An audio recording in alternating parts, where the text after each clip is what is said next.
네, 반갑습니다. 우리 옆 사람과 함께 인사 나누도록 하죠. 반갑습니다. 네. 하나님 말씀을 보시겠습니다. 창세기 30장 14절로 24절까지 한 절씩 교독하겠습니다. 밀 거둘 때 르우벤이 나가서 들에서 합 한 채를 얻어 그의 어머니 레아에게 드렸더니 라헬이 레아에게 이르되 언니의 아들의 합 한 채를 청구하노라.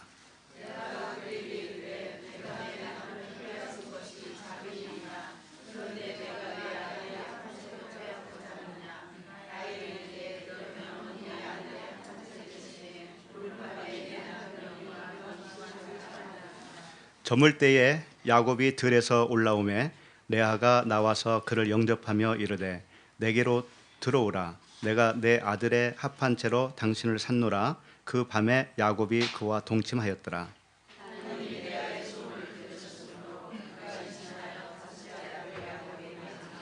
레아가 이르되 내가 내 시녀를 내 남편에게 주었으므로 하나님이 내게 그 값을 주셨다 하고 그의 이름을 이사갈이라 하였으며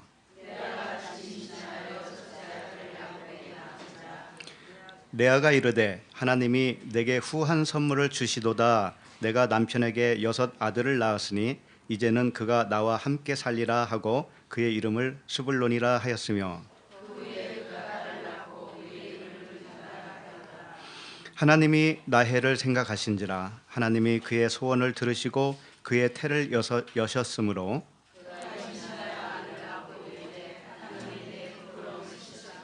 네, 다 같이 그 이름을 요셉이라 하니 여호와는 다시 다른 아들을 내게 더하시기를 원하노라 하였더라.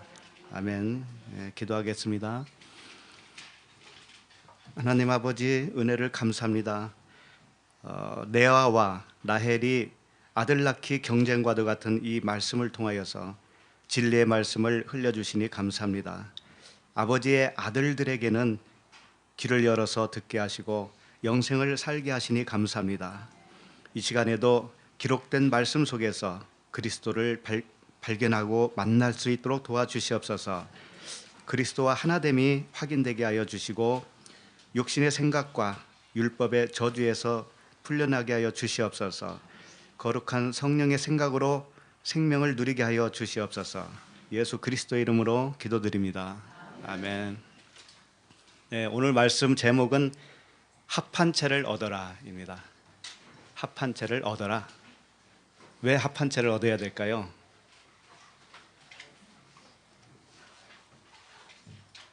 합한 채를 얻어야 아들을 낳잖아요. 합한 채를 먹어야 아들을 낳잖아요. 라헬이 그랬잖아요. 이게 무슨 말씀일까요? 합한 채를 얻어야 된다는 말씀이. 일단 오늘 본문 말씀을 대략적으로 살펴보면 레아의 아들이 르우벤이죠. 르우벤이 곡식 거둘 때에 들에 나갔어요. 들에 나가서 뭘 얻었냐면 합한 채를 얻었어요. 그걸 얻어가지고 누구에게 줬죠? 자기 어머니 레아에게 갖다 줬습니다. 그랬더니 라헬이 자기 언니에게 와서 그 합한 채를 달라 그러는 거죠. 자기한테 달라. 그랬더니 레아가 순순히 내주던가요? 뭐라고 했어요? 남편을 뺏어가더니 이 합한 채까지 아들이 얻어온 이 합한 채까지 달라고 하느냐, 이걸 뺏으려고 하느냐 그러잖아요. 그랬더니 그럼 좋다. 그럼 조건을 내가 하나 주겠다. 그래서 라헬이 무슨 조건을 달아요? 남편을 줄 테니 레아에게, 언니에게 남편과 동침할 수 있는 권리를 주겠다, 그런 말씀 아닙니까?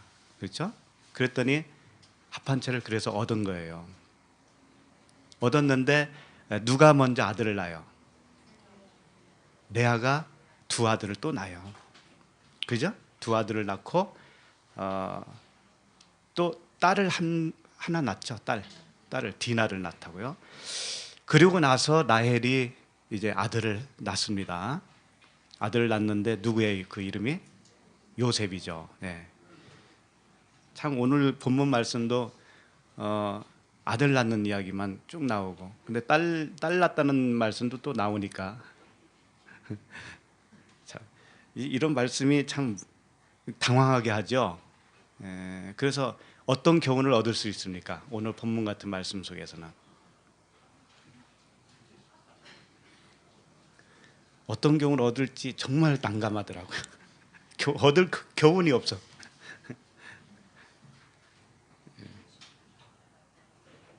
일단 오늘 본문 말씀 이전에 지난주까지 우리 지지난주까지 살펴본 그 내용은 이런 거였죠. 레아의 시녀, 두 시녀가 있었고 라헬의 시녀가 있었습니다. 근데 이 두 시녀들이 두 아들들을 낳죠. 이 두 아들들을 낳고 나서 이제 오늘 내용이 이렇게 이어진 거죠. 그런데 그 두 아들들을 낳은 이유가, 그 의미가 뭐라고 그랬죠?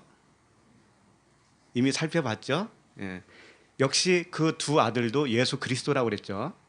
그래서 그들을 자기 무릎 위에다가 놓는다는 의미는 예수를 통하여 제물이 되는 거죠. 아들이 제물이 되는 거예요. 그래서 자기들이 그 아들의 제물됨을 통하여서 업그레이드 되는 거예요. 레아도 하나의 불세례를 받는 거예요. 그런 차원으로 받죠, 우리가. 그래서 물세례와 불세례를 그 종들을 통해서도, 시녀들을 통해서도 설명해주고 있다. 그래서 오늘 말씀은 이 라헬과 레아가 어떤 그 뭐라 할까요? 영적으로 보면 굉장히 성숙한 그런 단계에서 아들을 낳는 겁니다. 그렇게 일단은 아시면 좋겠습니다. 그래서 여기 보면은 30장 13절을 좀 잠깐 보시겠어요? 오늘 본문 바로 위에 있는 거. 거기 보면 레아가 이르되 기쁘도다 모든 딸들이 나를 기쁜 자라 하리로다 하고 그의 이름을 아셀이라 하였더라. 이 말씀이 있습니다. 여기에 보면 레아가 외치는 거죠. 모든 딸들이 나를 기쁜 자라 하리로다 그랬습니다. 그럼 모든 딸들은 누굴까요? 근데 여기는 왜 모든 아들은 안 들어가고 딸들만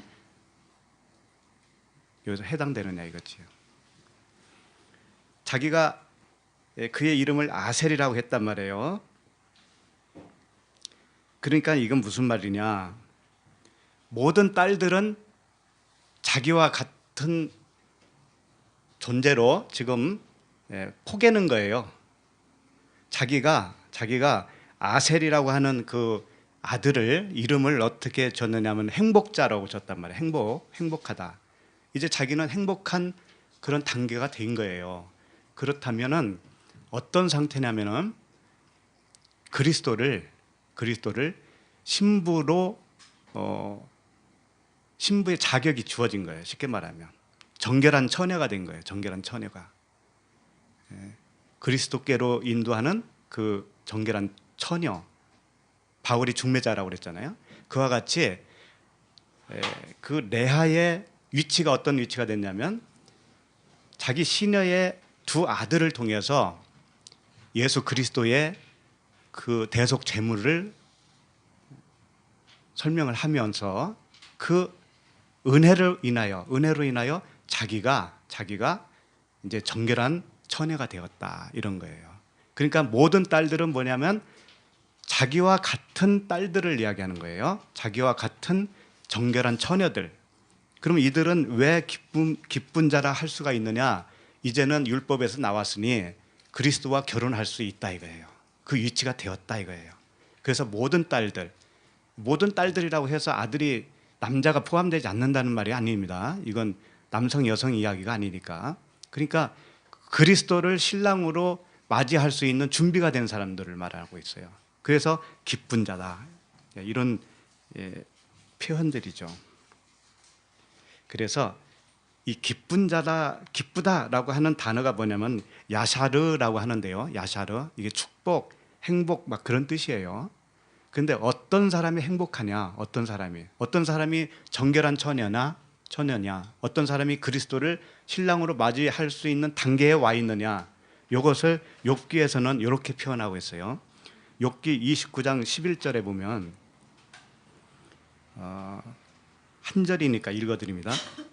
욥기 29장 11절, 귀가 들은즉 나를 축복하고 눈이 본즉 나를 증언하였나니, 이런 말씀이 있어요. 귀가 들은즉 나를 축복했다. 그러니까 들려야 복이 된다, 이런 뜻이죠. 근데 이 축복하고 이 단어가 야샤르, 기쁘다, 축복하다, 이 똑같은 단어예요. 그러니까 기쁨은 무엇이냐?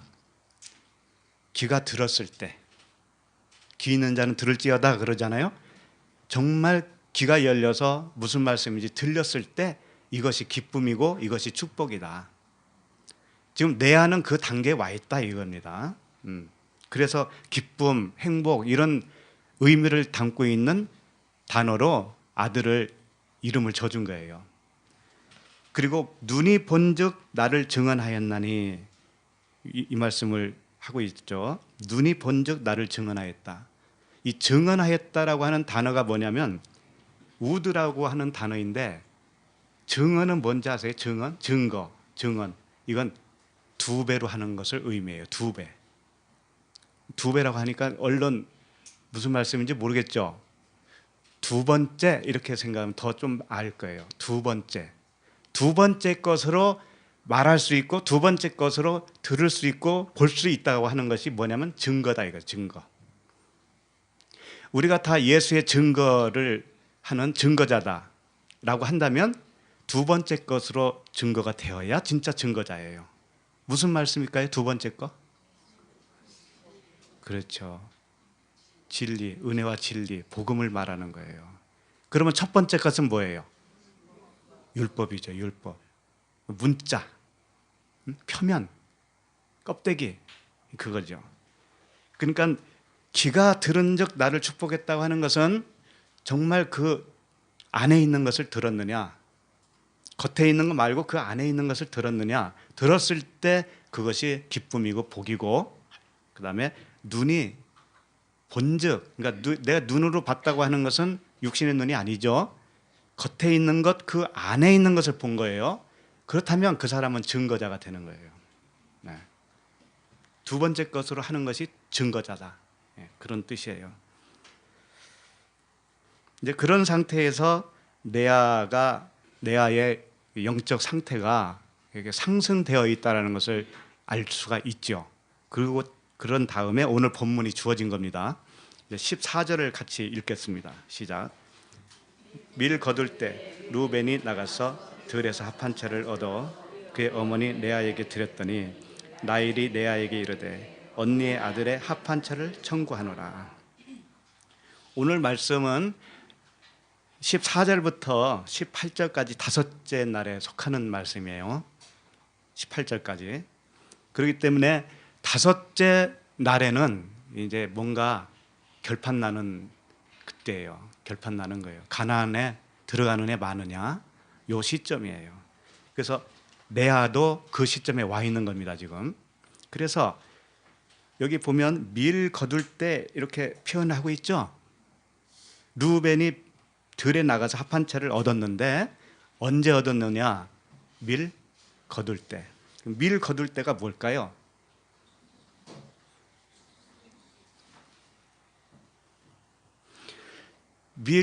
밀이라고 하는 단어가 있고 밀가루도 있죠. 밀가루. 제사 지낼 때는 어떻게 지내죠? 가루를 내서 그것으로 제사 지내야 돼요. 그렇다는 것은 어떤 의미를 가지고 있냐? 밀로 고운 가루를 만들어서 제사를 드린다고 할 때는 예수라고 하는 제물이 되어 드린다고 하는 의미를 가지고 있는 거예요. 우리도 하나님께 너희 몸을 산 제물로 드려라 그러죠. 그럴 때는 내가 밀가루가 되어야 되는 거예요. 내가 밀가루로서 내 생각, 내 육신의 생각이 있죠. 하나님과 원수되는 육신의 생각, 이것이 가루가 되어서 드리는 것이 제물인 거예요. 그러니까 우리는 하나님께 예배 드린다고 할 때는 항상 내 마음, 내 생각은 가루가 되어야 돼요. 내 생각은 그대로 있고 내 생각 그대로 그 마음으로 하나님을 예배한다든지 하나님의 말씀을 취하면 어떻게 되냐면 그것은 하나님과 원수되는 거기 때문에 예배라고 할 수가 없는 거죠. 그겁니다. 그런데 여기서 밀 거둘 때라고 하는 것은 뭘까요? 밀은 일단은 이 곡식의 알맹이잖아요. 밀 거둘 때는 추수라고 할 수가 있죠. 추수할 때. 그렇죠? 그러니까 이때는 그리스도라고 하는 성령을 추수할 때라고 보면 돼요. 그러니까 이런 거죠. 우리 마음이라고 한 밭에 하나님의 말씀의 씨를 뿌리면 그것이 싹이 나고 줄기가 나고 나중에는 어떻게 돼요? 추수할 알곡이 되죠. 그래서 낫을 된다고 그러죠. 낫을 되는 것이 추수예요. 추수. 그때 밀 거둘 때라고 하는 거예요. 그 추수할 때가.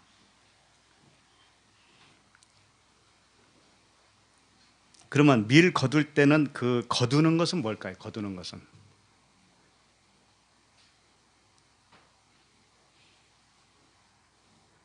거두는 밀이잖아요. 알맹이, 알곡이잖아요. 그 알곡이 뭘까요? 일단 예수 그리스도를 설명을 해봅시다. 예수님이 이 땅에 오셨죠. 이게 땅에 심은 거예요.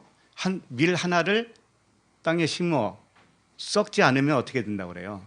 썩어야 된다고 그러는 거죠. 썩어서 싹이 나서 알곡이 되었다. 그것이 뭐냐면 예수 그리스도의 죽음이죠. 이 땅에 오시고 그 다음에 십자가의 죽음. 그래서 성령으로 열매가 나온 거 아닙니까? 그렇죠? 성령으로 열매. 그러니까는 결국은 이 곡식 거둘 때 이 곡식은 무엇을 의미할까요? 성령을 의미하잖아요. 성령. 그렇죠? 네. 그러면 그 곡식을 거둘 때 들에 나가서 얻을 수 있는 건 무엇밖에 없어요? 네? 그 밀 곡식을 거둘 때 추수할 때 들에 나가 보면 무엇밖에 없어요? 성령밖에 없지요. 예수님은 십자가에 죽으셨고 부활하신 분은 성령이시잖아요. 그리스도. 그러니까 그 곡식은 거둬야 할 곡식은 뭐냐면 성령밖에 없다니까요.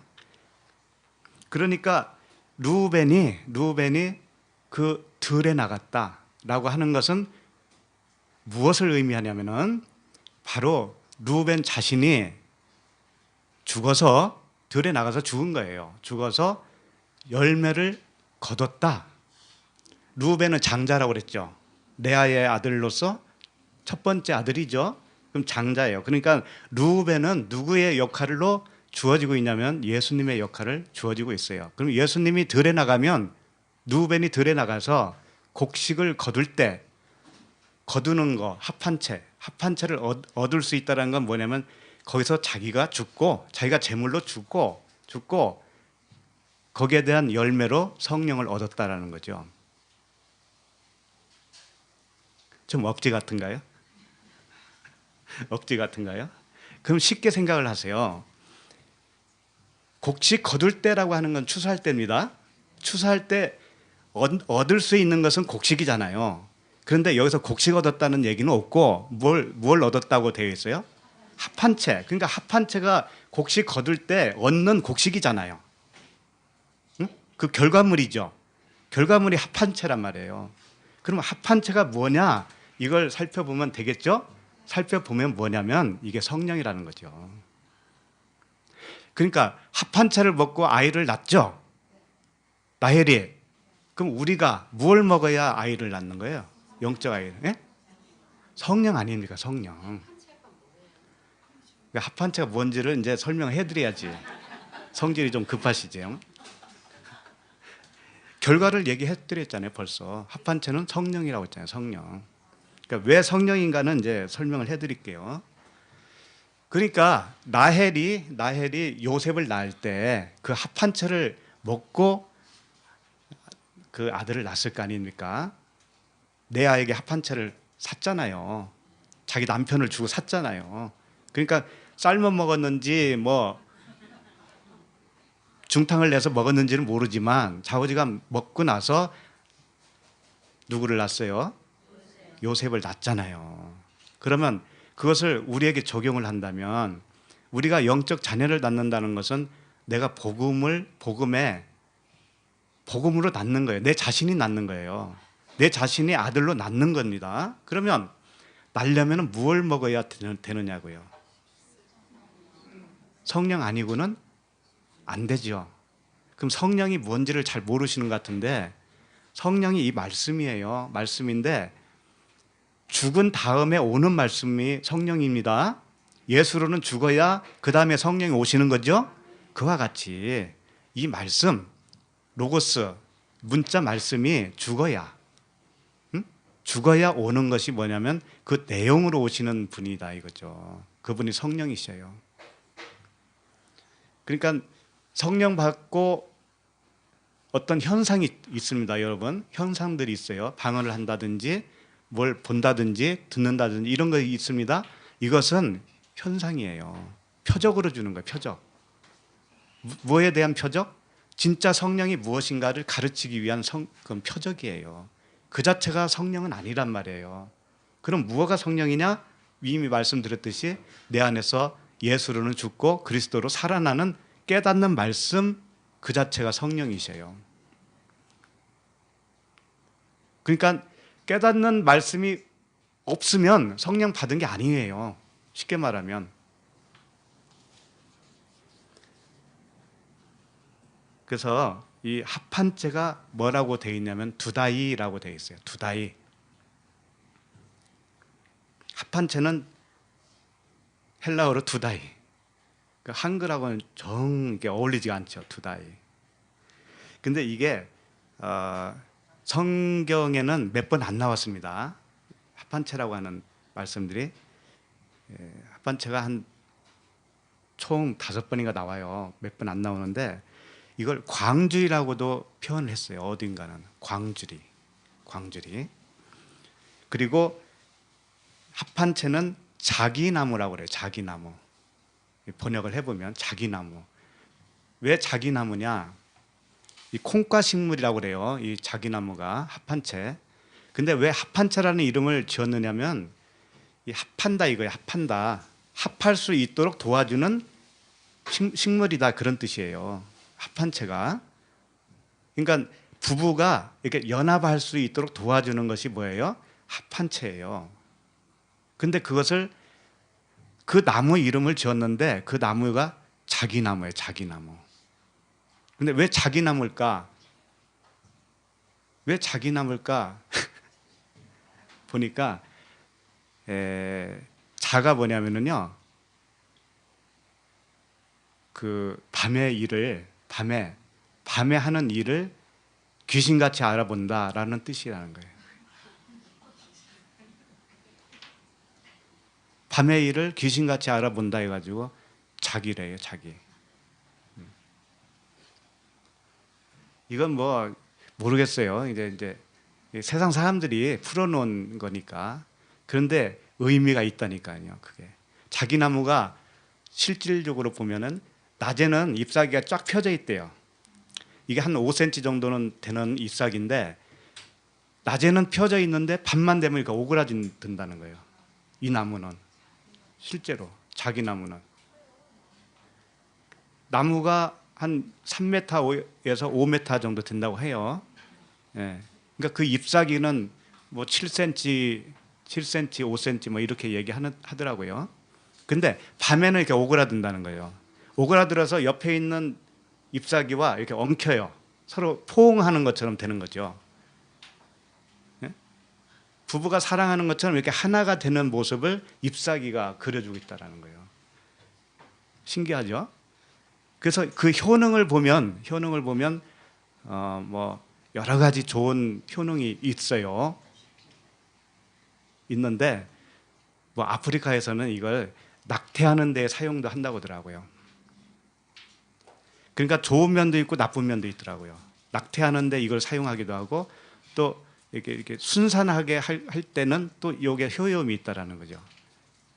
그래서 좋은 면도 있고 나쁜 면이 있는데 아이 못 간다고 해서 이것도 찾아다니지 마십시오. 이건 그렇다는 이게 전설이기 때문에 이게 검증된 바는 없어요. 그래서 이제 이 에레미야 24장 1절에서는 이 합한채 두다이를 어떻게 표현했는지를 좀 보도록 하겠습니다. 에레미야 24장 1절에 보면 여호와께서 여호와의 성전 앞에 놓인 무화과 두 광주리를 내게 보이셨는데, 여기서 광주리가 뭐냐면 두다이예요. 두다이. 광주리. 두 광주리예요. 그것도 두 광주리. 두 광주리는 뭐냐면 언약을 의미하죠. 두 언약을 의미하죠. 예? 역시 그것도. 왜 그러냐면 성전 앞에 놓인 두 무화과 두 광주리거든요. 무화과는 뭘 의미하고 있어요? 무화과. 이스라엘을 의미하고 있잖아요. 무화과가. 그러니까 우리로 말하면 내가 무화과예요. 내가. 그럼 나를 담고 있는 광주리가 뭐라는 거냐면 두다이라는 거예요. 두다이. 합한채라는 거죠. 그러면 나를 담고 있는 그 두다이, 합한채, 이게 뭘까요? 역시 성령의 전을 의미하고 있죠. 성령을 의미하고 있어요. 나를 붙들고 있고 나를 안고 있는 분이 누구예요? 성령이시잖아요. 성령. 그죠? 그러니까 내가 성령과 하나 되면 내가 성령의 전도 되잖아요. 내가 광주리가 된다고요. 그죠? 그러니까 이걸 서로 분리할 수는 없어요. 하나니까. 그러니까 밀 거둘 때 얻은 광주리, 이렇게 되겠죠. 합한채를 얻었다고 하는 것은 밀 거둘 때 얻은 광주리. 이건 은혜 언약, 은혜의 언약을 담고 있다. 그렇지만 밀 거둘 때 거두는 그 광주리는 두 광주리, 두 언약 중에서 무엇에 속하겠어요? 행위 언약과 은혜 언약 둘 중에 뭐가 되겠어요? 은혜 언약이겠죠. 밀 거둘 때니까. 심을 때가 아니고 거둘 때란 말이에요. 추수할 때. 그러니까는 그건 성령을 의미한단 말이에요. 그래서 그 성령과 결국은 하나 되어야 요셉과 같은 아들을 낳을 수 있다. 이것을 보여주는 말씀들이에요. 오늘은 15절을 좀 읽겠습니다. 시작. 레아가 그에게 이르되 내가 내 남편을 빼앗은 것이 작은 일이냐? 그런데 내가 내 아들의 합한채도 빼앗고자 하느냐? 라헬이 이르되 그러면 언니의 아들 합한채 대신에 오늘 밤에 내 남편이 언니와 동침하리라 하니라. 네. 레아가 그에게 이르되 내가 내 남편을 빼앗은 것이 작은 일이냐? 그러면 남편을 뺏은 것이 작은 일이라는 거예요? 큰 일이라는 거예요? 큰 일이라는 거죠. 큰 일입니다, 진짜. 왜 그럴까요? 그런데 잘 생각해 보시면 라헬이 레아의 남편을 뺏은 적이 있어요, 없어요? 없잖아요. 그 레아와 라헬의 아버지가 누굽니까? 라반이잖아요. 근데 일방적으로 라반이 결혼을 시켜주는 거 아닙니까? 그렇죠? 야곱은 라헬을 원했어요. 처음부터 라헬을 원했는데 그 라반이 일방적으로 언니 레아를 먼저 줬잖아요. 그리고 나서 7년 후에 또 일주일 후에 그 다음에 라헬을 얻었죠. 그리고 나서 그 값으로 또 7년을 봉사하기로 한 거 아닙니까? 그러니까는 라헬 입장에서는 그 남편을 뺏은 게 아니에요, 결코. 근데 여기서는 왜 뺏었느냐라고 말을 하는 거죠. 그들의 아버지가 결정해 준 대로 합법적인 결혼을 한 거거든요. 근데 오늘 레아가 하는 말은 거기에도 진리가 있는 거예요. 진리가. 남편을 뺏는 것은 어떤 의미를 가지고 있는가? 우선 남편을 뺏었다고 하는 거. 어떤 뜻이 있을까요? 남편을 뺏었다라고 하는 의미가. 자, 일단 레아의 입장에서 봅시다. 레아의 입장에서 남편 야곱이죠. 그 야곱과 사이에서 누구를 낳았어요? 자녀를 몇 명을 낳았죠? 일단 4명을 낳았죠. 4명을 낳았어요. 4명을 낳으면서 레아는 매번 뭘 얘기하냐면 남편이 나를 사랑하지 않았다 이런 말을 해요. 남편이 나를 언제 사랑해 주지? 이런다니까. 아들 낳으면서. 그러면 그 남편은 자기를 사랑하지 않는 남편이죠. 그렇죠? 그럼 레아의 그 실체는 뭐라고 했냐면은 레아는 언니라고 그랬습니다. 그러니까 두 언약 중에 어디에 속한다고 그래요? 행위 언약이라고 그랬죠. 하갈과 같은 종입니다. 종. 그 입장에서 사랑받지 못하는 남편은 뭐냐면은 그 남편은 누구의 남편이었냐면은 행위 언약의 남편이 아니고 은혜 언약의 남편이었단 말이에요. 그러니까 하나님으로 보면 야곱이 하나님이라 보면 그 하나님은 은혜 언약 쪽에 있는 하나님이에요. 그러니까 레아 쪽에서는 그 남편에게 사랑을 받을 수가 없어요. 자기가 은혜 언약으로 변해야 그 남편한테 사랑을 받을 수가 있는 것이지 자기가 변하지 않고서는 그 남편에게는 사랑받을 수 없어요. 그렇기 때문에 4명 자녀를 낳을 때 야곱에게 아들을 낳았다라는 표현을 안 썼다고 그랬죠. 자기 스스로 낳은 것처럼 표현을 쓴 거란 말이에요. 4명의 자녀가. 그랬는데 내 남편을 뺏었다라고 하는 그 표현 속에는 뭐냐면은 나헬은 행위 언약이고 은혜 언약이기 때문에 나헬의 남편은 진짜 야곱이 자기 남편이다 이거지. 그러니까 레아 쪽에서는 항상 뺏긴 거예요. 그 남편이 자기를 사랑하지 않기 때문에. 그러니까 부단히 그 남편에게 사랑받기 위해서 레아는 성장해온 거예요. 응? 그래서 드디어 뭘 얻었어요? 자기 아들을 통해서 합한체를 얻었잖아요. 성령을 얻었잖아요. 드디어 성령을 얻었습니다. 그런데 나엘이 와가지고는 그 성령까지 달라고 그러잖아요. 쉽게 말하면. 그러니까 남편을 빼앗은 것도 큰일인데 왜 큰일이냐면 그 하나님은 나의 진짜 하나님이라고 하는 측면에, 그러니까 처음에는 우리가 다 레아와 같은 측면으로 살아가다가 나헬과 같은 측면으로 변하면 어떻게 되냐면 그 남편을 뺏은 것과도 같은 거예요. 응? 그 남편은 어떤 남편이냐면 은혜 언약의 남편이에요. 은혜 언약의 남편. 예를 들면 아브라함이 하나님이라면 사라와 누가 있어요? 하갈이 있죠. 그러면 그 남편은 누구의 남편입니까? 항상 사라의 남편이잖아요. 사라의. 그러니까 하갈은 아이를 낳았을 뿐이지만 그래도 남편은 될 수가 없잖아요. 그와 같은 거예요. 그렇기 때문에 나헬은 항상 야곱은 자기 남편인 거예요. 진짜 남편인 거예요.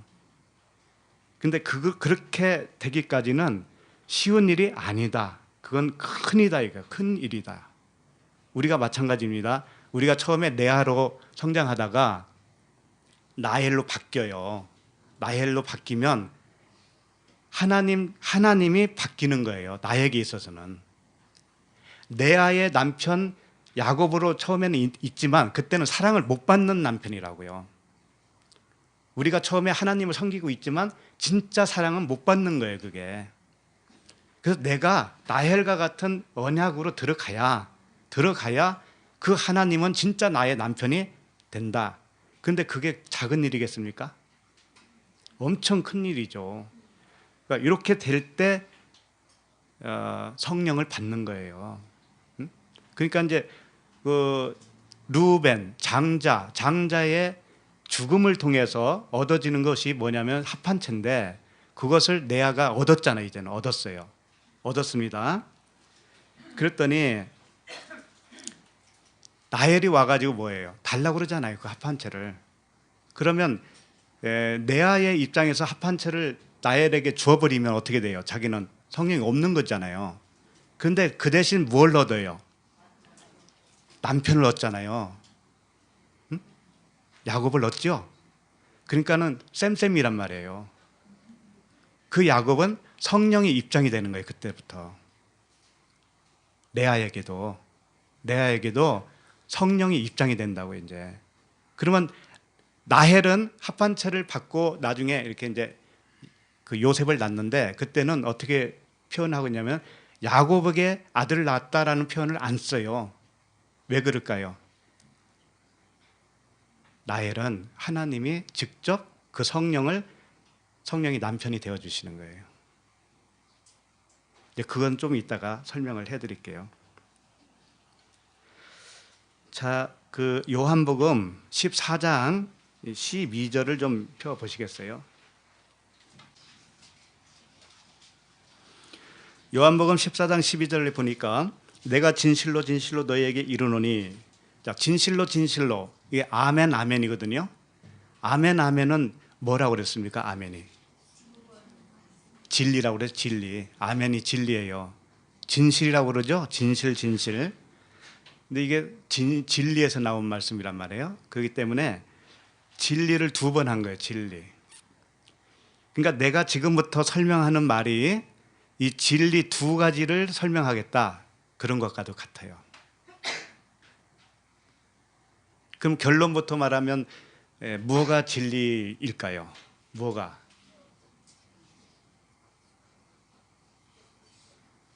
물세례와 불세례라고 그랬잖아요. 물세례와 불세례. 물로 한 번 죽고 태어나고 불로 한 번 더 죽고 태어나고, 응? 이게 진리란 말이에요. 이게 진리는 다른 거 없어요. 죽고 사는 게 진리입니다. 물세례와 불세례로 두 번 죽고 두 번 사는 겁니다. 그래서 거듭남이라고 하는 건 뭐예요? 물과 성령으로 거듭나는 것이다. 그렇게 되지 않으면 하나님 나라에 갈 수 없다. 그 말씀을 지금 다른 표현들로 설명하고 있어요. 한번 그 다음에 봅시다. 내가 진실로 진실로 너에게 이르노니 나를 믿는 자는 내가 하는 일을 그도 할 것이요 또한 그보다 큰 일도 하리니 이는 내가 아버지께로 감이라. 자, 그 첫 번째, 나를 믿는 자는 내가 하는 일을 그도 할 것인데, 그러면 우리도 그분을 믿으니까 그분이 한 일을 우리도 한다는 거죠. 그게 뭘까요? 1차적으로 그게. 응? 주님이 하신 일도 우리가 한다는 거죠. 그 일이 뭘까요? 예수님이 뭘 하셨어요? 지상에 오셔가지고. 죽음이잖아요. 죽고 뭘 하셨어요? 부활하셨잖아요. 그러니까 그 말씀을 하시고 계시는 거예요. 그분이 십자가에서 죽은 거 너도 할 거야, 그런 뜻이란 말이에요. 응? 너도 할 거야. 그런데 또한 그보다 큰 일도 하리니 이는 내가 아버지께로 감이라, 이렇게 돼 있죠.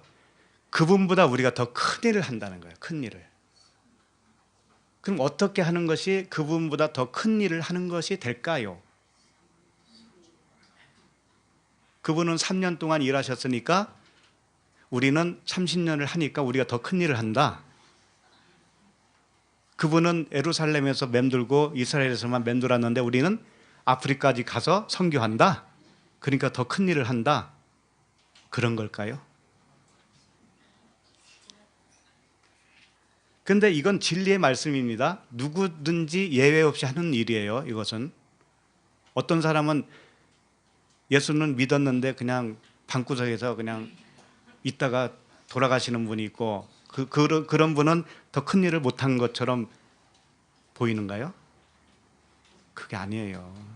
병석에 평생 누워 있어도 큰 일을 하는 겁니다. 그러면 이게 뭐냐 이거죠. 큰 일이.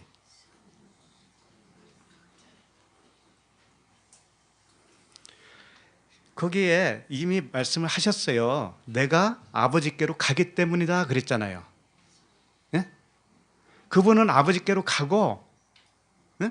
그게 그분이 하시는 일이에요. 그런데 우리가 더 큰 일은 뭐냐면 가셨던 그분이 우리에게 오시는 거예요. 그분은 가셨는데 우리는 그분이 들어오셔요. 거꾸로. 그러니까 우리가 더 큰 일을 하는 거죠. 그분은 죽으시는데, 십자가에서 죽어주시는데 우리는 그 죽음으로 인해서 얻은 결과물이 있죠. 그걸 우리가 받는다니까요. 그러니까 우리가 더 큰일이죠. 성령을 받는 거.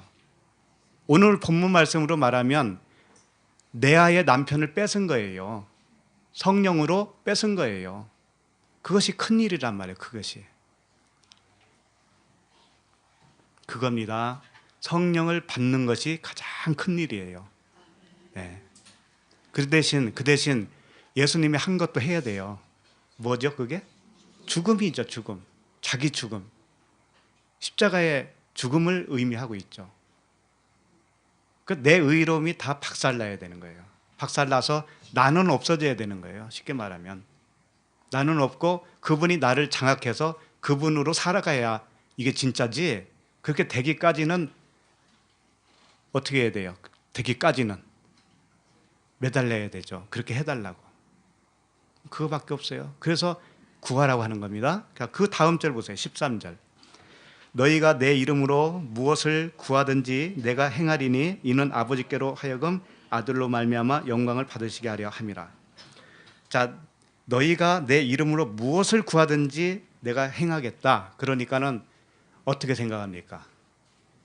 무엇이든지 구하면 된다라고 생각한단 말이에요. 그 다음 절을 보세요. 14절.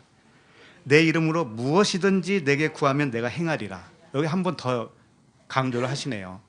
무엇이든지 구하면 행하겠다는 거예요. 다 들어주겠다 이거죠. 정말 그런 말씀일까요? 13절을 다시 한번 봅시다. 13절. 너희가 내 이름으로 무엇을 구하든지 할 때 이 무엇이 뭐냐면은 이 티스라고 하는 단어예요. 티스는 이런 거예요. 부정대명사라고 그래요. 부정대명사, 대명사. 그 무엇 이런 뜻이에요. 무엇 또는 어떤 것 또는 어떤 일 이런 뜻이에요. 그러니까 너희가 내 이름으로 그 어떤 것을 구하면 이런 뜻이에요. 뭔가가 있단 말이에요. 뭐 하나를 의미하고 있단 말이에요. 그 어떤 거, 그 어떤 일, 그 무엇 이걸 말하고 있다고요. 아무거나가 아니고 그 무엇이 있단 말이에요. 그 무엇. 그 무엇. 그게 뭐겠어요? 성령이죠. 그러니까 14절도 내 이름으로 무엇이든지 이렇게 번역을 해놓으니까 착각을 하게 돼요. 무엇이든지 하니까는. 이건 무엇이든지가 아니고 바로 위에 있는 무엇이라고 그랬잖아요. 내 이름으로 무엇을 구하든지 여기는 좀 잘했어요. 무엇을 구하든지. 이 무엇은 그 어떤 것을 의미하는데 똑같은 단어예요. 티스라고 하는 단어예요. 똑같은 단어가 14절에서는 무엇이든지로 번역을 해버린 거죠.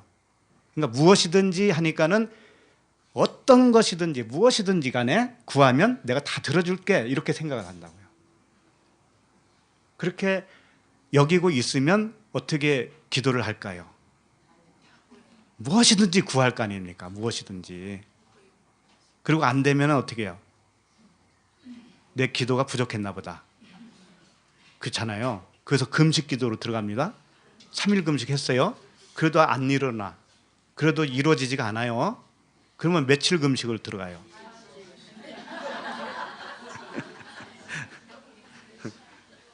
그렇죠? 그리고 더 많이 해야 된다고 그러잖아요. 주일날도 와서 기도 세게 하고 수요일날도 하고 금요일날도 하고. 그런데 하지 말라는 말씀을 지금 드리는 거 아닙니다. 하지 말라고 하는 거 아니에요. 안 하면 안 돼요. 지금 하라고 그랬잖아. 하라고. 그러니까 하기는 하는 거예요. 기도는 해야 됩니다. 그래서 장소적으로도 이왕이 여기 나오면 기도하세요. 기도하셔요. 오셔가지고 기도부터 하셔요. 하시는데 어떤 기도 하느냐가 문제라니까. 그 다음부터 있는 말씀을 좀 봅시다. 13절을 다시 보면 너희가 내 이름으로 무엇을 구하든지 내가 시행하겠다. 행하리이다. 이는 아버지로 하여금 아들로 말미암아 영광을 받으시게 하려 함이라. 그러니까 그 무엇을 구하기는 구하는데 목적이 어디 있냐면은 그 아들로 인해서 영광 받는 데 있는 거예요.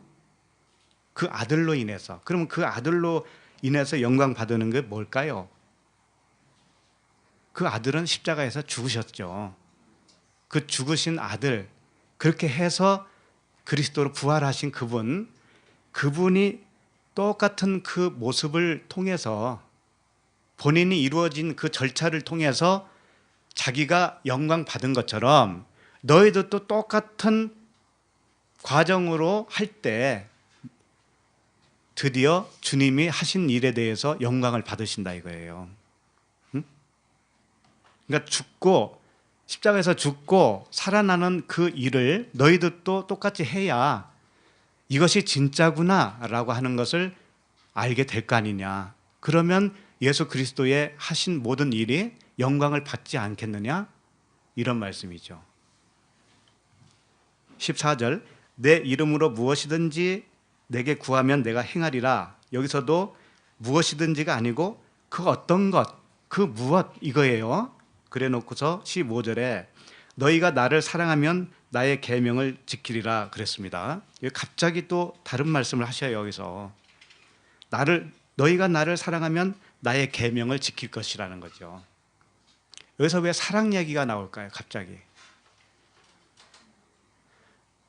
그렇게 십자가에서 죽고 사는 죽음과 부활, 이것이 사랑이라는 거예요. 이것이 하나님의 사랑이라는 거예요. 그런데 너희도 또 진짜 사랑을 한다면 계명을 지킬 거라고 한 겁니다. 근데 계명이 뭘까요? 어떻게 하는 게 계명을 지키는 걸까요? 응? 계명은 명령이잖아요. 명령. 하나님이 하신 명령이에요. 그러니까 이걸 잘 모르면 어떻게 생각하냐면 하나님이 이렇게 하라고 했으니까 곧 지키는 거, 이렇게 생각을 한다고요. 그렇죠? 그 율법 지킴 또는 율법 지킴이 아니라고 하더라도 신학에서는 이렇게 하라 저렇게 하라고 하는 말씀들이 수없이 많이 나온다고요. 그러니까 그런 것들을 다 지키는 것, 이렇게 생각을 합니다. 계명이 뭔지를 정확하게 아셔야 돼요. 그래서 요한복음 10장 18절에 10장 18절에 보면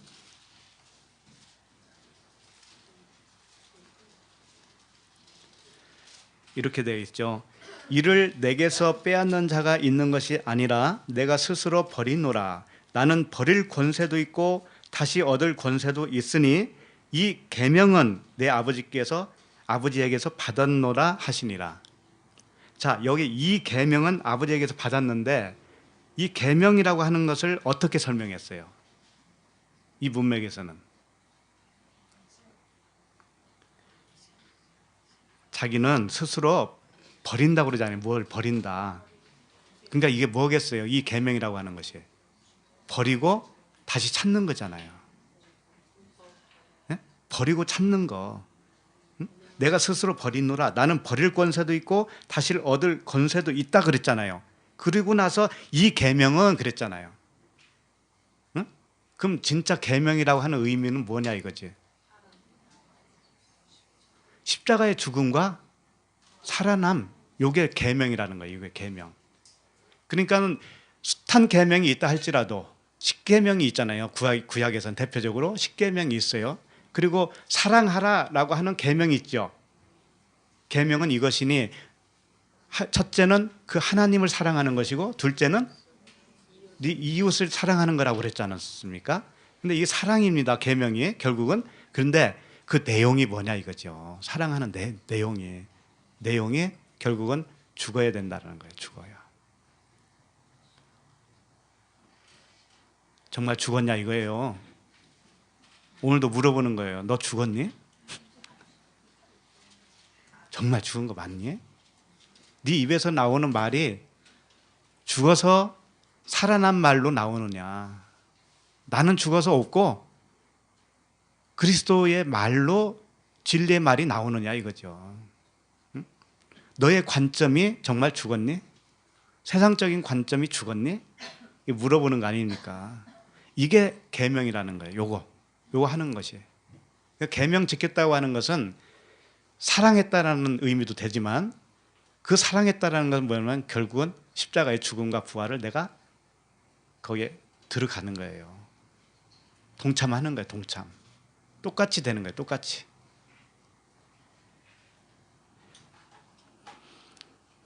그래서 아까 보던 말씀 요한복음 14장 그 16절에서 이렇게 말씀하시는 거예요. 이제 마지막이니까 읽어드립니다. 내가 아버지께 구하겠으니 그가 또 다른 보혜사를 너희에게 주사 영원토록 너희와 함께 있게 하리니 그랬습니다. 그러니까 구하라고 그랬잖아. 아까 무엇이든지 구하라, 뭐 무엇을 구하라 그렇게 쭉 해놓고선 결국은 그게 무엇이냐? 성령 보혜사다 이거예요. 보혜사. 응?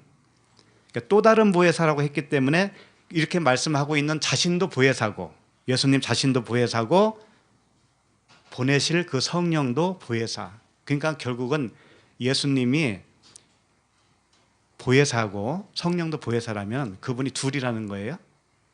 하나라는 거죠. 하나라는 거예요. 그러니까 성령이 우리에게 오시면 그것이 곧 소위 말해서 재림인 거예요. 재림. 응? 이미 오셨으면 또 올 일이 있어요? 없어요? 없죠. 그분은 한 분이신데. 그런 말씀입니다. 자, 오늘 본문으로 다시 돌아갑니다.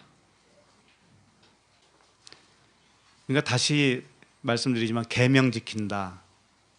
계명이 사랑하는 것이다. 그러면 그 내용이 뭐냐 이거지. 뭐예요? 십자가의 죽음과 부활이다. 예. 그걸 너도 겪어야 된다. 그거예요. 그거밖에 없다. 15절을 다시 한번 보면 레아가 그에게 이르되 내가 내 남편을 빼앗은 것이 작은 일이냐? 그런데 내가 내 아들의 합한 채도 빼앗고자 하느냐? 라헬이 이르되 그러면 언니의 아들의 합한 채 대신에 오늘 밤에 내 남편이 언니와 동침하리라 하니라. 그런데 내가 내 아들의 합한 채도 빼앗고자 하느냐라고 하는 말씀은 이 아들 루벤이죠. 레아의 아들 루벤이 합한 채를 얻어왔지 않습니까? 근데 그것을 네가 뺏으려고 하느냐 이거죠. 그러니까 이것은 루벤은 장자로서 들에 나가서 합한 채를 얻었다는 것은 장자로는 죽어야 얻을 수 있는 그 성령을 의미하는 거예요. 그러니까 스토리상에서는 루벤이 죽었다는 말은 없잖아요. 없으나 의미상으로는 그렇다 이거죠. 장자가 죽어야 얻어지는 것이 뭐예요? 성령이잖아요. 그러니까 우리도 장자, 내가 장자로 태어났잖아요. 처음에 이 장자, 육신의 생각이라고 하는 생각이 죽어야 되는 거죠. 죽어야 얻을 수 있는 것이 뭐예요? 성령이라는 거죠. 근데 그건 동시에 오는 겁니다. 죽는 것도 내가 스스로 죽을 수 있는 것 아니기 때문에 구하라 그런 거예요. 구하라. 그것을 구하라. 아이테오 구하라. 그러니까 기도해야 되겠어요? 안 해야 되겠어요?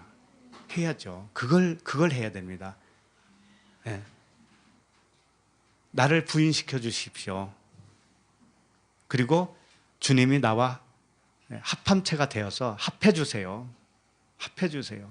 그래서 나로 살지 않겠습니다. 나는 주님으로만 살고 싶습니다.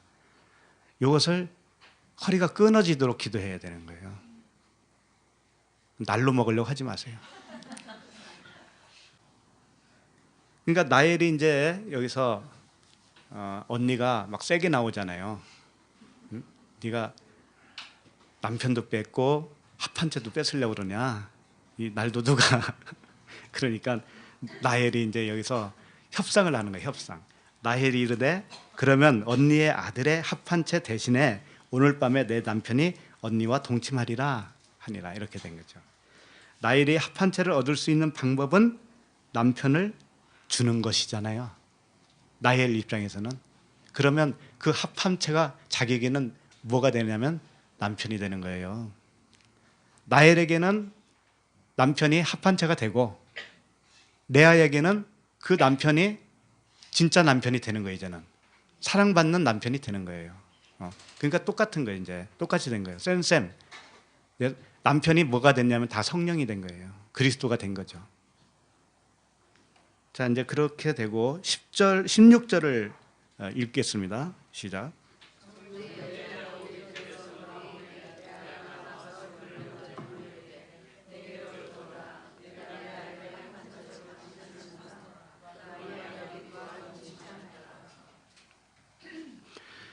예, 야곱이 언제 들에서 왔다고 돼 있죠?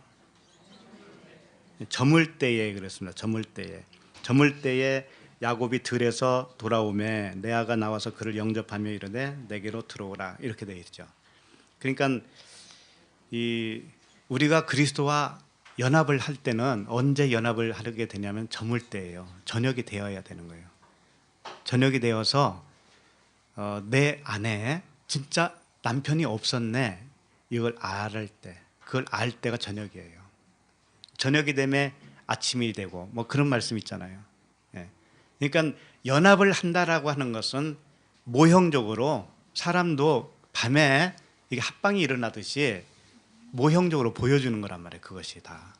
그리스도와의 연합은 뭐냐면 내가 저녁이 됐을 때 이루어지는 거예요. 내가 저녁이 됐을 때. 저녁이 됐다라는 것은 내 속에 그 남편 되시는 하나님이 계신 줄 알았더니 아직 연합이 아니었구나 라고 하는 것을 절실하게 깨닫게 될 때, 이게 저녁인 거예요. 그렇게 해서 합한 채로 당신을 샀노라. 그러니까 그 밤에 야곱이 그와 동침하였더라 이렇게 돼 있죠. 야곱이 어떤 말을 한 것은 없어요. 한마디도 언급을 안 해요. 야곱은 레아가 어떻게 변한 거에 따라서 그 남편도 변하기 때문에 그래요. 하나님은 한 분이신데 율법의 하나님이 될 수도 있고 언약의 하나님이 은혜의 하나님이 될 수도 있는 거예요. 그러니까 내가 은혜로 바뀌면 하나님도 은혜로 다가오시는 것이고, 내가 율법이면 율법의 하나님으로 다가오셔요. 그분은. 그러니까 합한 채로 당신을 샀다고 했으니까 이제는 당신은 합법적인 내 남편입니다. 이거 아닙니까? 진짜 나를 사랑할 수 있는 남편이 되지 않습니까? 그런 질문이 아닐까요? 맞죠? 그래서 이제는 그 야곱과 동침하여서 아이가 태어나는 거죠. 그러니까 결국은 이런 거예요. 루벤을 통해서 합한 채를 얻었죠. 일단은 레아가. 그러면 루벤은 장자 예수를 의미하고 그 예수의 죽음의 결과로 얻어진 것이 성령이에요. 합한 채예요. 그런데 그것을 남편과 바꿨다고 하는 것은 그 합한 채가 결국 자기의 진짜 남편이라는 뜻이고, 그렇잖아요. 그래서 합방을 했다라는 거예요. 그러면 거기서 나오는 자녀는 성령의 열매가 될 수밖에 없어요. 그렇죠? 17절을 읽겠습니다. 시작. 하나님이 레아의 소원을 들으셨으므로 그가 임신하여 다섯째 아들을 야곱에게 낳은지라. 네. 지금 이제 18절까지가 다섯째 날에 속하는 거예요. 14절부터 18절까지가 지금도 다섯째 날에 속합니다. 하나님이 레아의 소원을 들으셨으므로 이렇게 되어 있습니다. 하나님이 레아의 소원을 들었대. 소원은 뭐겠습니까?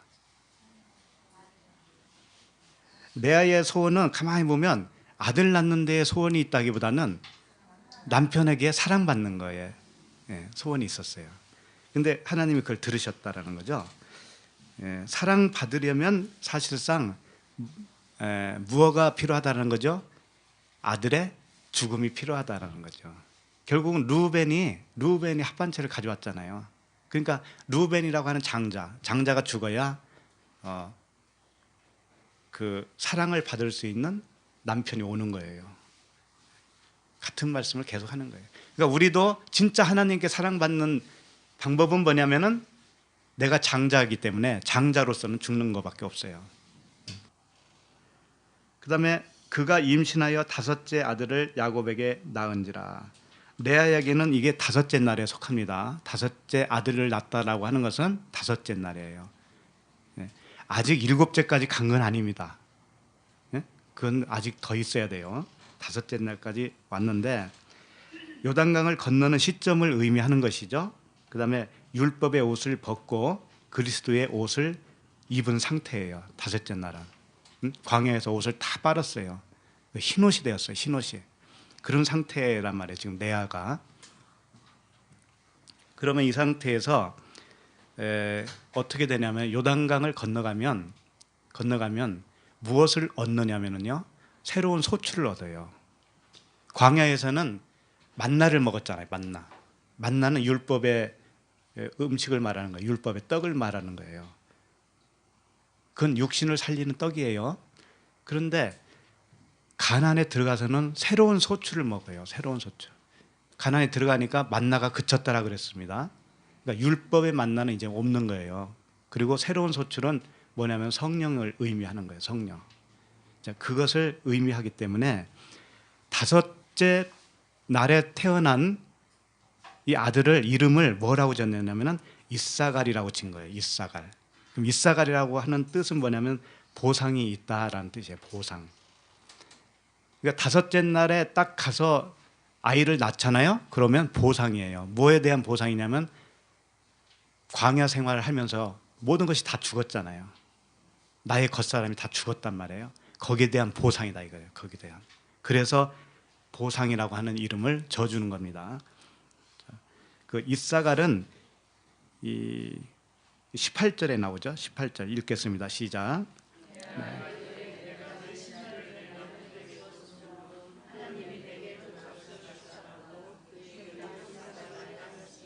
예, 일단 이사갈은 그 보상이 있다라는 뜻이고 사가르라고 하는 단어에서 왔다고 합니다. 이사갈은 사가르.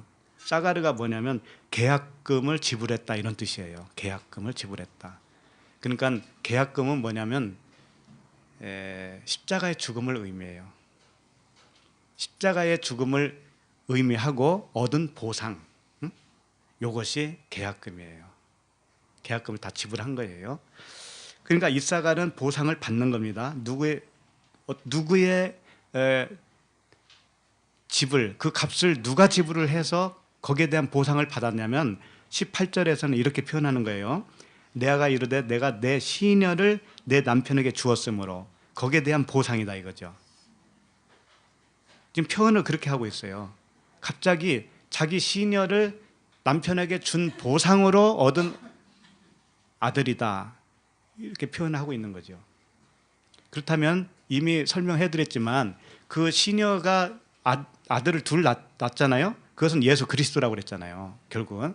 그러니까 그 시녀를 통해서 예수 그리스도의 그 온전한 그 다 이루심, 지불함, 죄값을 치른 그 덕분에 자기가 아들을 얻었다 이런 뜻이에요. 그런데 실제로는 그 아들을 얻은 이유는 직접적인 이유는 합한 채를 팔고 아들을 샀잖아요. 라헬에게 합한 채를 팔고 그 덕분에 남편을 얻어서 그 사이에서 나온 아들이 이사갈이 아닙니까? 그러면 합한 채를 판 이유 때문에 거기에 대한 보상으로 이렇게 해야 되잖아요. 근데 갑자기 전에 있었던 이야기를 여기서 딱 꺼내는 거죠. 시녀의 남편에게 시녀를 준 그 보상으로 얻었다 이렇게 표현하잖아요. 그러니까 이 사건은 사실상 같은 사건을 말하고 있어요. 같다. 그 대가의 지불, 그 지불은 누가 대신 해줬느냐면은 시녀를 통해서 해줬고 또 합한 채를 팔고 남편을 산 것으로 보상을 받았고 다 이런 맥락이에요. 그러니까 결국은 이사갈이라고 하는 아들을 얻은 것은 뭐냐면은 예수의 죽으심, 그 대가 지불, 그 덕분에 얻었다 이겁니다. 그렇게 해서 얻은 것이 언제 가서 얻을 수 있는 거냐면 다섯째 날 가서야 얻을 수 있다 이거예요. 자, 그러면 19절을 읽겠습니다. 시작.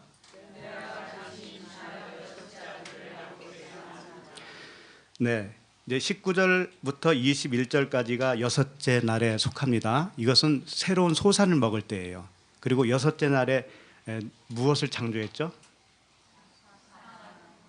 남자와 여자를 창조했다 이렇게 되어 있어요. 사람을 창조했는데 남자와 여자를 창조했어요. 여섯째 날에. 그러니까는 레아가 지금 임신해서 여섯째 아들을 낳은 것은 이제 일곱째 바로 전 단계입니다. 그러니까 진짜 사람을 낳은 거예요. 이제는 진짜 사람을 낳았다라는 것이 뭐냐면 예수 그리스도의 차원으로 낳았다 이거죠. 인자라고 그러죠. 예수님이 인자는 그러죠. 인자라고 하는 의미가 뭔지 아세요? 사람의 아들이란 뜻이잖아요. 인자가. 그런데 사람의 아들이 아닌 사람이 어디 있어요? 다 사람의 아들이잖아요. 그런데 그분은 인자라고 자기를 그렇게 표현했다라고 하는 것은 뭔가 차별적인 말씀을 하고 계시는 거 아닐까요? 그렇죠?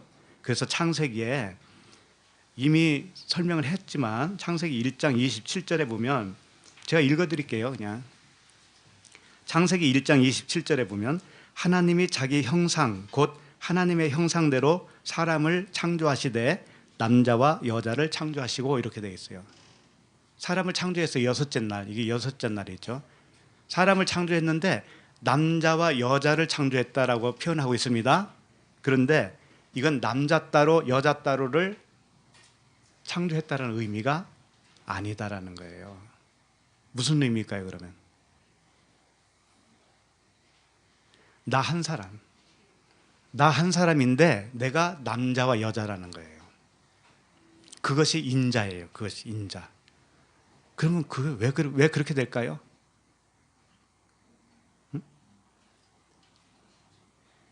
자칼 우 레케바 이렇게 돼 있거든요. 자칼 우 레케바, 이건 자칼인 여자 이런 뜻이에요. 남자인 여자 이런 뜻이에요. 남자와 여자를 따로따로 창조했다는 의미가 아니고 남자인 여자를 창조했다 이런 뜻이라니까. 이게 얼마나 어려워요 이게. 그분이 누구냐면 예수 그리스도시에요. 예수 그리스도는 눈으로 보는 그 몸은 여자일까요? 남자일까요? 여자. 겉에는 다 여자인 거예요. 씨가 없는 겁니다. 우리가 성경을 볼 때 눈으로 보죠? 이게 뭐예요? 여자예요? 남자예요? 여자. 왜 여자일까요? 그래요. 씨가 없으니까. 아니, 씨가 있으면 왜 죽어요? 예수님이. 겉에 것은 죽어야 된다고 그랬잖아요. 겉에 거. 성경으로 말하면 문자가 죽어야 되는 것이고 율법이 죽어야 된다라는 뜻이 아닙니까? 나로 말하면 나의 겉사람이 죽어야 되는 거 아니겠어요? 그것이 여자라는 거예요. 나의 겉사람은 여자예요. 그래서 내가 성령이 씨가 들어왔잖아 우리에게. 그러면 그 씨는 남자예요. 응? 왜? 그건 씨가 생명이잖아요. 생명. 그러니까 생명을 가진 자가 되었으니까 내가 남자가 됐죠. 근데 남자이지만 내 겉사람이 있어요? 없어요? 있어요. 그러니까 남자인 여자다 이렇게 표현하는 거란 말이에요. 응? 네. 그러니까 인자 그런 그 측면으로 말씀을 지금 계속 하고 계시는 거예요. 여섯째 날 창조한 그 남자와 여자는 드디어 생명을 가진 그런 존재가 되었다라고 하는 것을 표현하는 거라고요. 여섯째 때 와서야. 그 전에는 동물, 새, 물고기 이런 거 다 창조했잖아요. 먼저. 그렇지만 그것도 사람을 얘기하는 거예요. 사람은. 결국 나 한 사람을 이야기하는 거예요. 첫째 날부터 쭉 가면서 나 한 사람을 어떨 때는 물고기로 표현하고 어떨 때는 지렁이 같은 야곱하잖아요. 지렁이 같은 기어다니는 거. 그렇게 다 표현하는 거라니까요. 짐승, 들짐승, 바다에 큰 짐승 이렇게 표현하거든요. 바다에 큰 짐승이 살아요. 어떻게? 짐승은 4발 달린 동물을 짐승이라고 하는데, 그러니까 표현대로 그렇게 하는 거예요. 바닷속에 어떻게 짐승이 살아요? 물고기가 살지. 근데 표현을 그렇게 한다니까요. 그러니까 일부러 말도 안 되는 말씀들을 툭툭 던져요. 성경에는. 문자로 생각하지 말아라. 정신 차려라. 그런 말씀으로 툭툭 던져주시는 거예요. 그리고 이거 천지창조로 보면 어떻게 돼요? 넷째 날에 뭘 만드셨죠? 큰 광명체와 작은 광명체, 그 다음 별을 만들었단 말이에요. 근데 셋째 날에 뭘 만들었어요? 식물을 만들었다고요. 식물. 씨 맺는 채소, 씨 맺는 나무 이런 것들을 셋째 날에 했어요. 그럼 이왕이면은 천지창조로 할 것 같으면은 순서가 맞아요, 안 맞아요? 안 맞잖아요. 광합성을 해야 식물이 사는 거 아니겠어요? 그러니까 누구가 그러는데, 그건 하루 차이잖아. 그랬더니 하나님이 뭐라고 해요? 하루가 1000년 같고 1000년 동안 광합성 안 하고 살 수 있는 식물 있어요? 말도 안 된다니까. 이렇게 끼워 맞춰도 안 되고 저렇게 끼워 맞춰도 안 되는 것이 문자 성경이다. 예. 그리고 그 질문을 누군가가 해와서 말씀을 드리는데, 고기를 피채 먹지 말라는 말씀이 있었잖아요. 그게 무슨 뜻인지 알죠? 예. 그 고기는 사실상 율법을 의미하는 것이고, 고기는 사실상 예수님을 의미하는 거예요. 근데 그 고기를 먹을 때, 율법을 먹을 때 피채 먹지 말라고 하는 것은 그 안에는 사실상 우리를 살리는 피가 없는 것인데, 피가 있는 것으로 먹으면 안 된다 이거죠. 율법은 그 안에 생명은 없습니다. 그러니까 피채 먹는 거 아니에요. 그러니까 광야에서 만나를 먹는 것이 뭐냐면 그게 고기를 먹는 것인데, 말하자면 그 안에는 피가 없다. 그 안에는 생명이 없어. 근데 생명이 있는 것으로 먹으면 죽는 거야. 근데 진짜 생명이 있는 그분은 누구예요? 그리스도란 말이에요. 그리스도. 그러니까 그걸 포도주로, 새 포도주로 표현을 또 하죠. 새 포도주. 피는 피인데 새 피예요. 새 피. 그걸 먹어야 생명이 되는 것이지, 그 이전의 고기, 십자가에서 죽어야 할 고기, 육체, 요걸로 생명인 줄 알고 먹으면 안 된다 이거죠. 응? 다 그런 말씀이에요. 그래서 피를 빼고 먹어야 안 빼고 먹어요. 제사 지낼 때 그 제사법에 양을 잡아서 피를 빼요, 안 빼요? 빼잖아요. 그게 뭘까요? 나로 말하면 뭘까요? 육신의 생각이잖아요. 육신의 생각을 빼야 되는 거예요. 육신의 생각 안 빼고 말을 하게 되면 어떻게 되냐면 다 자기 자랑이에요. 자기의, 자기 서러움.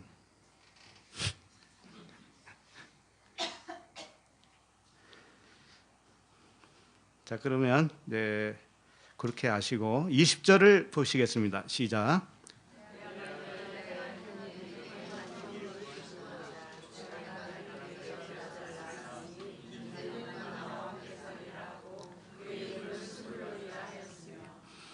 이게 드디어 여섯째 날에 태어난 아들이 누구냐면 스불론이라는 거죠. 그러면서 스불론이라고 하는 이름을 지으면서 뭐라고 그랬어요? 그 전제가 이제는 그가 나와 함께 살리라. 여섯째 날에 와서 드디어 예수 그리스도와 연합이 되었다, 이런 뜻이에요. 그래서 인자라고 하는 거예요. 인자. 그분이 들어왔기 때문에 그분은 남자이시고 나는 여자이기 때문에 남자인 여자, 그렇게 창조되었다. 그게 인자예요, 그것이. 그러니까는 여섯째 아들의 이름을 뭘로 졌냐면은 스불론이라고 그랬습니다. 스불론이라고 하는 이 뜻이 뭐냐면 높은 거주지라고 하는 뜻이에요. 거주지는 뭐냐면 성전이잖아요, 성전. 그렇죠? 성전인데 높은 성전이라는 뜻이겠죠. 높다라는 것은 어떤 지대가 높다라는 의미가 아니고 차원이 달라진 것을 말하고 있어요. 차원이 높은 차원. 그러니까 눈에 보이는 겉성전은 차원이 낮은 성전이에요. 사람이 지은 성전. 거기에는 하나님이 계시다고 그랬어요? 안 계시다고 그랬죠. 그런데 높은 성전, 다른 차원의 성전은 뭐냐면 우리 마음속에 임하는 마음 성전을 말하는 거죠. 성령의 전. 그러니까 스불론은 사실상 무엇을 의미하냐면은 마음 성전을 의미하는 것이다. 이제 성전이 지어졌다, 이런 뜻이에요. 드디어 지어졌다. 드디어. 자, 21절을 읽겠습니다. 시작. 그 후에 그가 딸을 낳고 그의 이름을 디나라 하였더라. 자, 갑자기 왜 디나라고 하는 딸을 낳았을까요?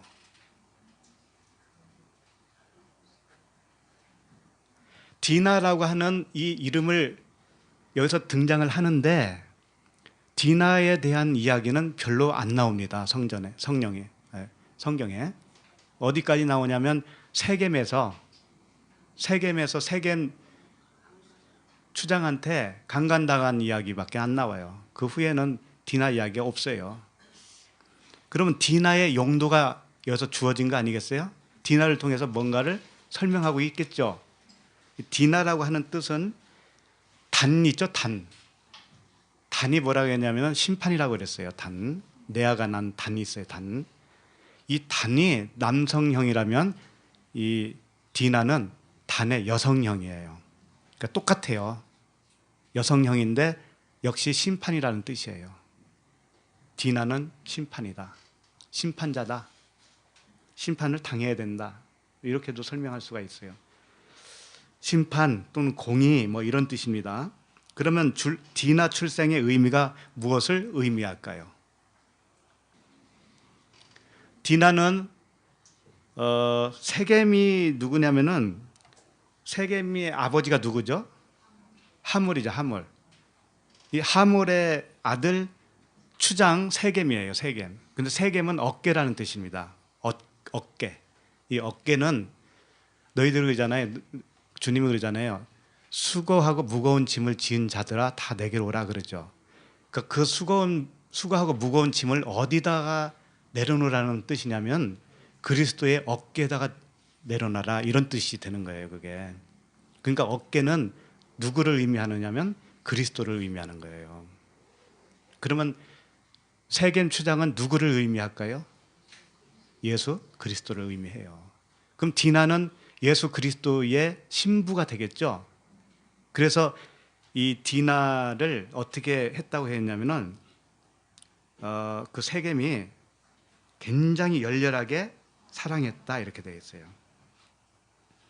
열렬하게 사랑했어요. 그러니까 예수 그리스도가 우리를 신부로 얼마나 사랑했는가를 그 세겜을 통해서 설명하고 있어요.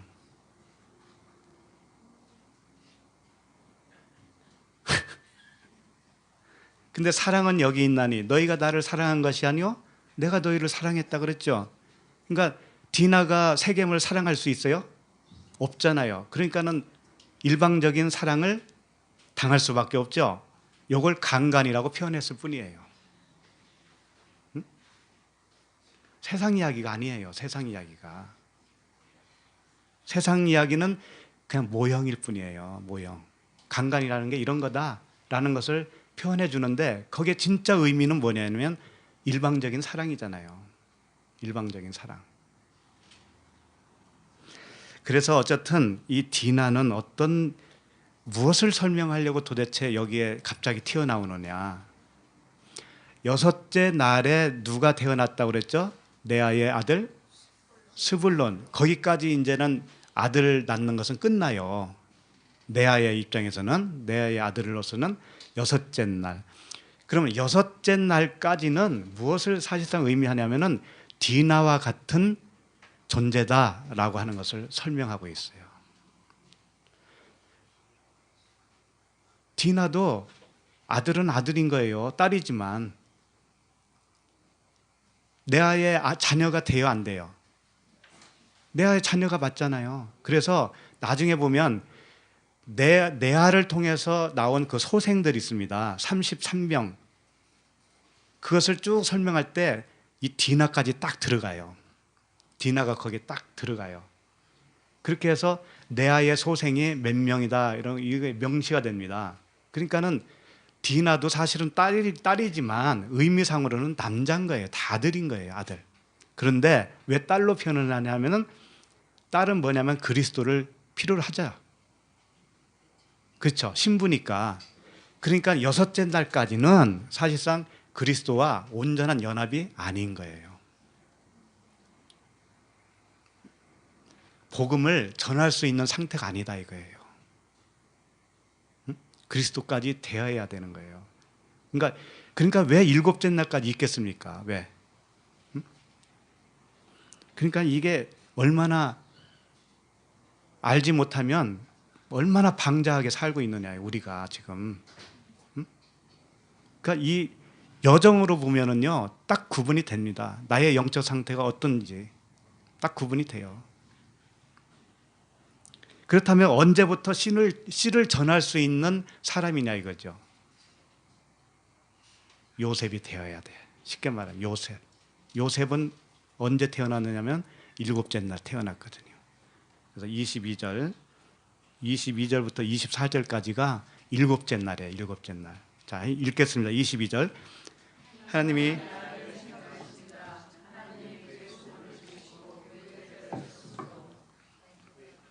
자, 여기 하나님이 이제 나해를 생각하셨다고 그랬습니다.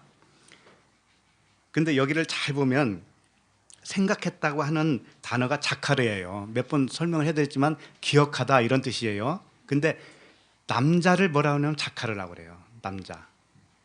그러니까 결국은 하나님이 나해를 생각했다라는 건 뭐냐면 하나님 자신이 그분의 남자, 신랑이 되었다라는 뜻이에요. 응? 그러니까 나헬은 아들을 낳았을 때 야곱에게서 아들을 낳았다라는 표현을 안 써요. 왜 그러냐면 하나님 자신이 남편이 되었기 때문에. 합한 채를 받았다라는 것은 성령이라고 그랬죠. 성령께서 남편이 되어주신 거예요. 하나님이 기억했다. 하나님이 남자가 됐다 이거예요. 신랑이 되었다. 그리고 하나님이 그의 소원을 들어주셨다고 그랬죠. 근데 여기서 소원이라고 하는 단어는 없어요. 소원이라는 단어는 없고 그냥 붙인 거고 들으셨다 그런 뜻이에요. 들으셨다. 하나님이 그의 말을 들었다 이런 뜻인데 어떻게 들었냐면 그 안으로 들어가서 들었다 이런 뜻이에요. 거기에 보면 쉐마 엘 엘로힘 이렇게 되어 있어요. 원어를 보면 쉐마 들었다 엘 안으로 누구 안으로? 나헬 안으로 들어가서 들었다 이런 뜻이에요. 그러니까 하나님이 직접 남편이 되어주셨다. 이게 일곱째 날이라니까요. 그래서 합한 채를 라헬이 받았다고 하는 것은 그 합한 채 성령과 하나가 되었다라는 의미를 하고 계시는 거예요. 이렇게 될 때 요셉을 낳을 수가 있어요.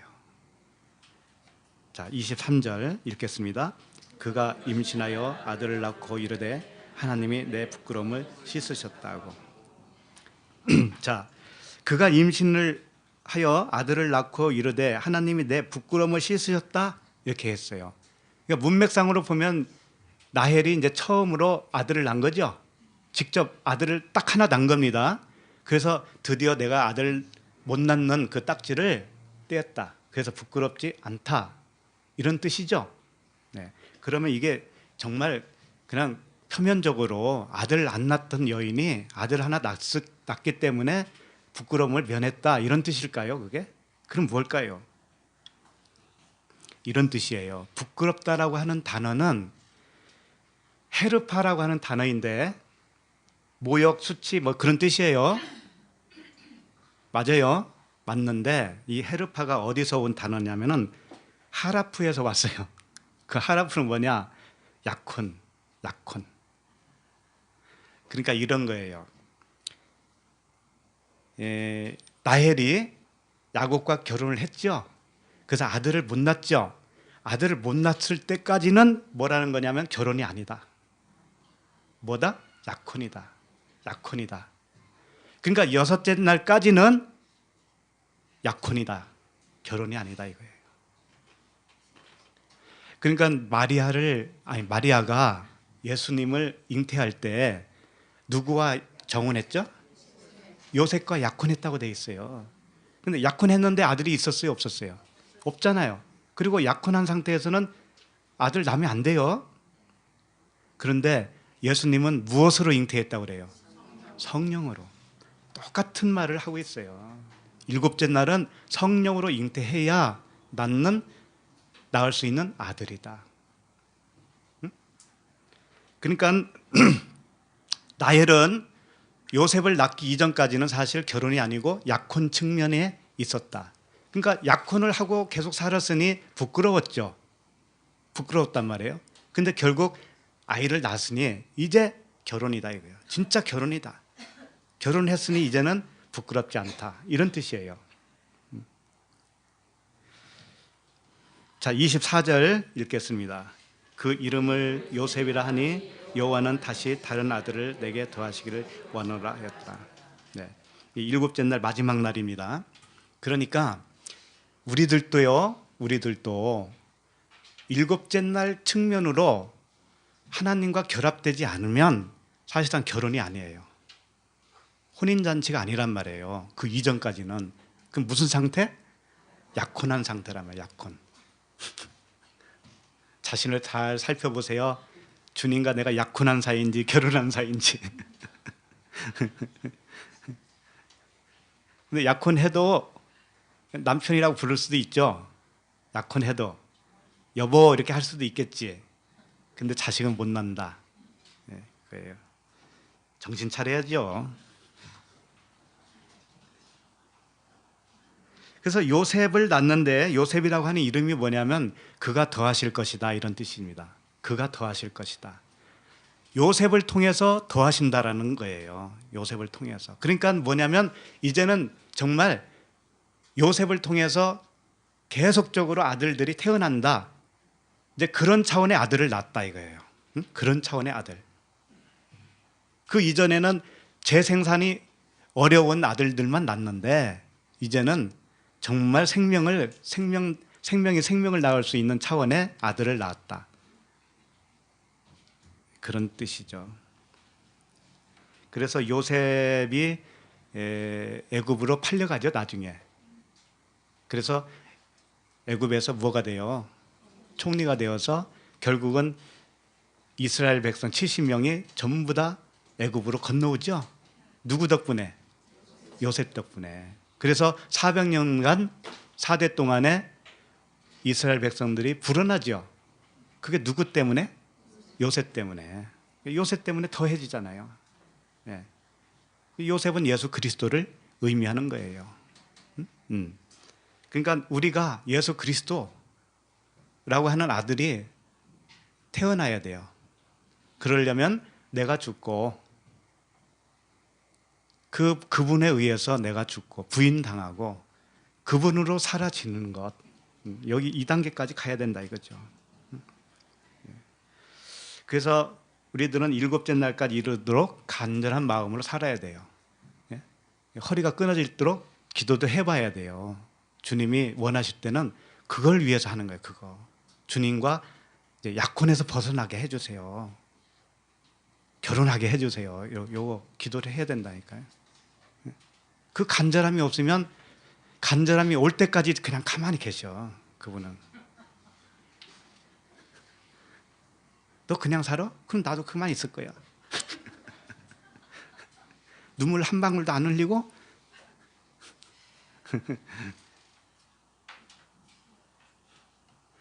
그래서 듣고 배우고 자기를 부인하고 자신을 십자가의 죽음으로 넘겨져서 내가 사는 것이 아니요 그리스도께서 사시는 그 역사하심을 소망해야 되는 거예요. 소망을 해야 돼요. 구하라 그랬잖아요. 구하라. 우리 찬양을 한 장 하겠습니다. 찬송가 288장, 통일 찬송가는 204장입니다. 예수를 나의 구주 삼고. 288장.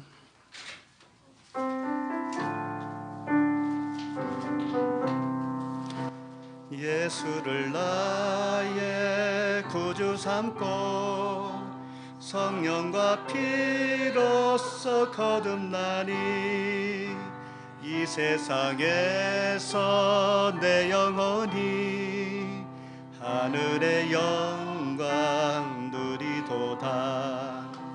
이것이 나의 간증이요 이것이 나의 찬송일세. 나 사는 동안 끊임없이 구주를 찬송하리로다. 온전히 주께 맡긴 내 영 사랑의 음성을 듣는 중에 천사들 왕래하는 것과 하늘의 영광 보리로다. 이것이 나의 간증이요 이것이 나의 찬송일세. 나 사는 동안 끊임없이 구주를 찬송하리로다. 주 안에 기쁨 누림으로 마음의 풍랑이 잔잔하니 세상과 나는 간 곳 없고 구속한 주만 보이도다. 이것이 나의 간증이요 이것이 나의 찬송일세.